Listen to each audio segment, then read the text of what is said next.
Olá, hoje nós vamos falar sobre um dos temas que talvez seja um dos mais importantes a respeito dos canabinoides, que é sobre o seu perfil de segurança. Eu sou a doutora Ana Hoover, farmacologista, especialista em cannabis medicinal, e eu venho com essa série de vídeos esclarecer as suas dúvidas sobre os tratamentos com a cannabis. Em relação ao tratamento com os canabinoides, com a cannabis, existem várias dúvidas que as pessoas vivem me perguntando, os pacientes, os familiares, que é, primeiro, ela é segura? A cannabis vicia?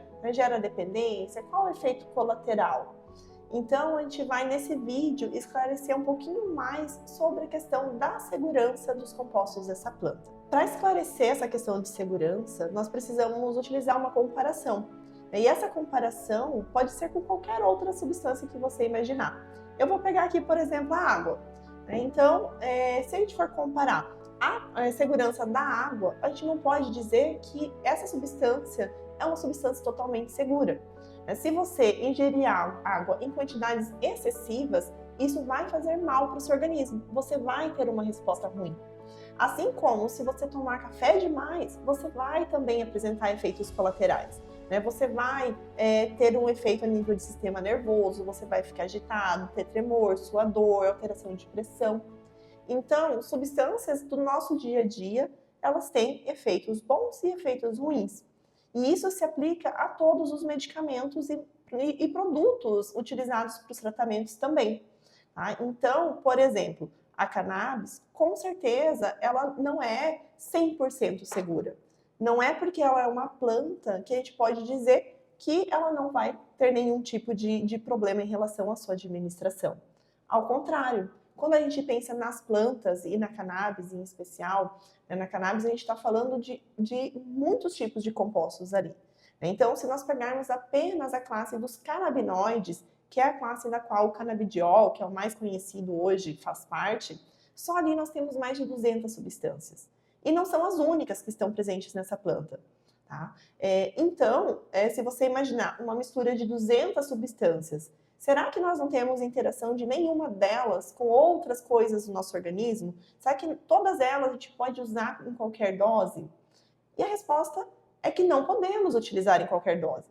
Elas são, sim, substâncias que interagem com o nosso organismo, que interagem com outros medicamentos que nós podemos utilizar e trazer respostas ruins também, quando não utilizadas da forma adequada. Entretanto, o que nos dá um respaldo muito grande, pensando nos tratamentos com os canabinoides, é que, comparado a medicamentos muito mais simples do nosso dia a dia, como, por exemplo, o paracetamol, a capacidade do paracetamol matar um paciente é muito maior, é infinitamente maior do que a cannabis. O paracetamol que a gente vê as pessoas utilizando aí rotineiramente, pode gerar uma intoxicação grave lá no fígado, enquanto os canabinoides têm esse potencial muito menor.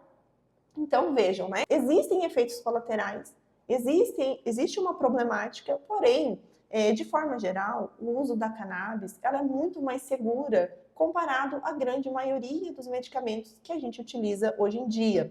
E isso tem uma explicação.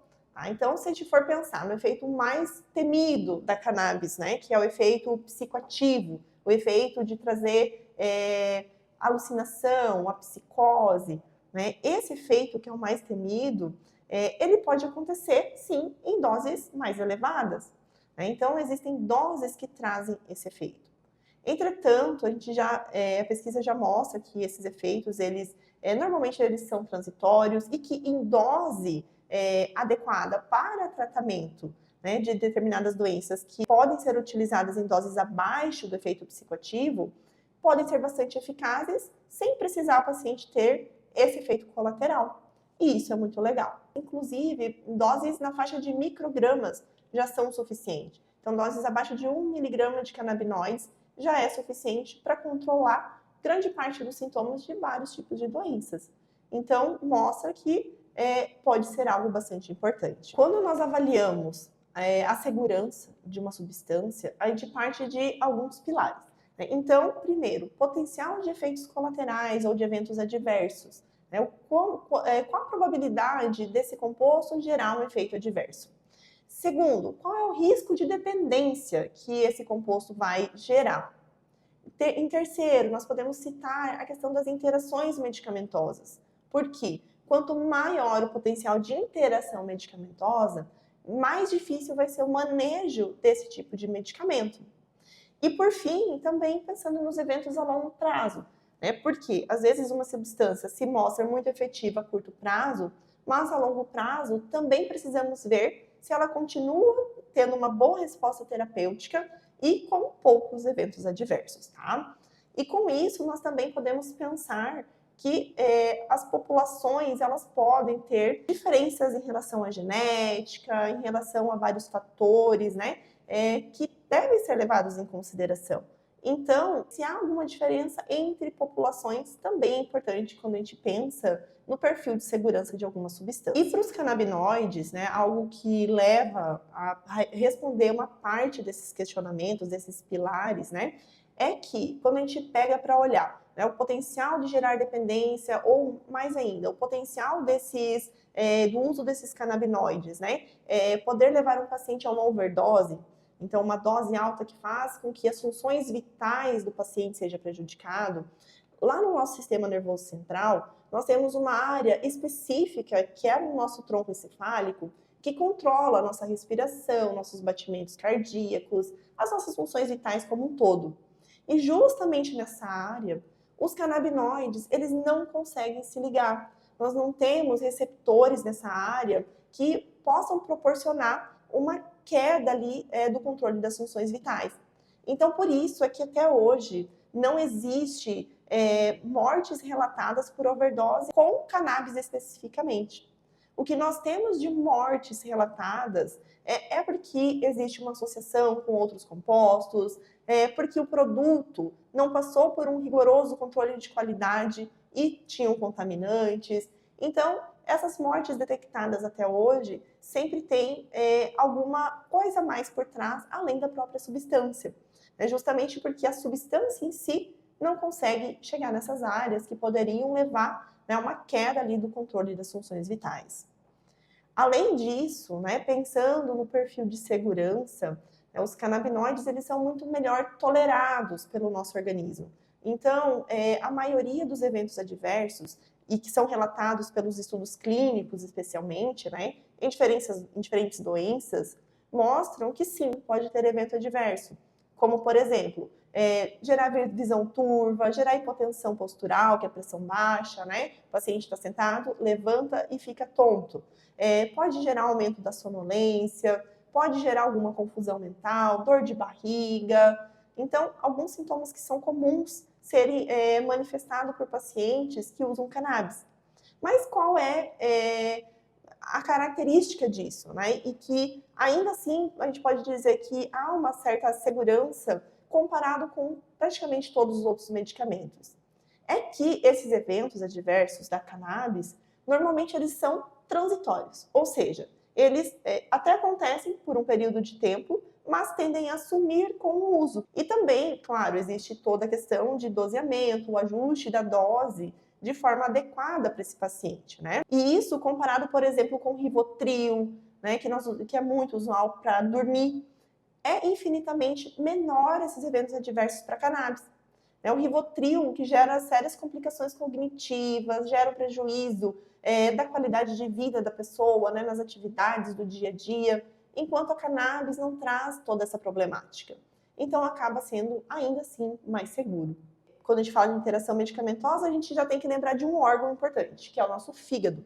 Por quê? Ali no fígado, todas as substâncias que nós ingerimos, elas vão, em algum momento, passar por ali. E esse órgão, ele tem uma característica muito interessante, que é ele ter um maior complexo enzimático do nosso corpo. Então, ali no fígado, nós temos um montão de enzimas que fazem com que haja metabolização das substâncias que nós colocamos no nosso organismo. Ou seja, os medicamentos, por exemplo. Então, quando nós tomamos medicamentos, e a gente toma mais de um tipo de medicamento, eles vão parar lá no nosso fígado, essas substâncias chegam até ali para ser metabolizada e poder ser eliminada. Só que quando eles chegam ali, essas enzimas atuam sobre essa substância. E a interação da enzima com essas substâncias pode fazer com que a substância aumente a atividade dessa enzima ou diminua a atividade dessa enzima. E se essa enzima for a mesma que atua sobre a metabolização dos canabinoides, então nós temos uma interação. Portanto, pensando nesse órgão, nessa fase pela qual o medicamento passa, existe sim o potencial de muitos tipos de interação medicamentosa. Então, um exemplo clássico e que eu me deparo quase que semanalmente aí na minha atividade como farmacêutica clínica, são os pacientes que utilizam, por exemplo, a quetiapina. Você sabia que quando você usa quetiapina e usa CBD, o CBD faz com que a quantidade de quetiapina que fica no sangue pronta para agir aumenta? Então, a quetiapina, que é um antipsicótico, quando eu utilizo o CBD, eu vou ter uma biodisponibilidade maior dela. Ou seja, ela vai ficar mais concentrada no sangue. E se nós formos observar, a quetiapina tem um monte de efeito colateral. Um deles é interferir com a função motora, né? E trazer muita sonolência também. Então, imagine, se em doses normais, né, em dose terapêutica da quetiapina, que você não tinha efeito colateral, com o uso do CBD, se não for de uma forma adequada, você pode passar a ter eventos colaterais relacionados à quetiapina. Ou seja, se isso acontece para uma substância, acontece para várias outras. Então, existe um cuidado que nós precisamos ter com esse paciente e que precisa ser levado em consideração. Então, se você ou seu amigo, seu familiar quer utilizar dos canabinoides para fazer um tratamento, é importantíssimo que vocês pensem nisso, né? Cobrem dos profissionais que estão acompanhando a questão da segurança. Tá? Como eu falei no começo, não é porque ele é derivado de uma planta que ele é livre de eventos colaterais e também que ele é livre de interações medicamentosas. O profissional que está ali lhe acompanhando, faça esse perfil de interação, que veja se existem ajustes que precisam ser feitos para que o tratamento com os canabinoides seja de fato efetivo. Com isso, para finalizar esse vídeo, eu me coloco à disposição como farmacologista, também especialista na questão de interações, para auxiliá-los também em relação à segurança do tratamento, fazer esse perfil farmacológico. Hoje eu faço acompanhamento de muitos pacientes em relação à sua farmacoterapia, com o intuito de garantir tanto a segurança quanto a eficácia do tratamento. A gente precisa tomar todos esses cuidados, porque a gente não quer só o efeito terapêutico, a gente quer o efeito terapêutico e a gente quer a segurança a curto e a longo prazo. E para isso, demanda de um bom acompanhamento, demanda de um monitoramento da farmacoterapia, né, e da análise de viabilidade desse tratamento com os canabinoides.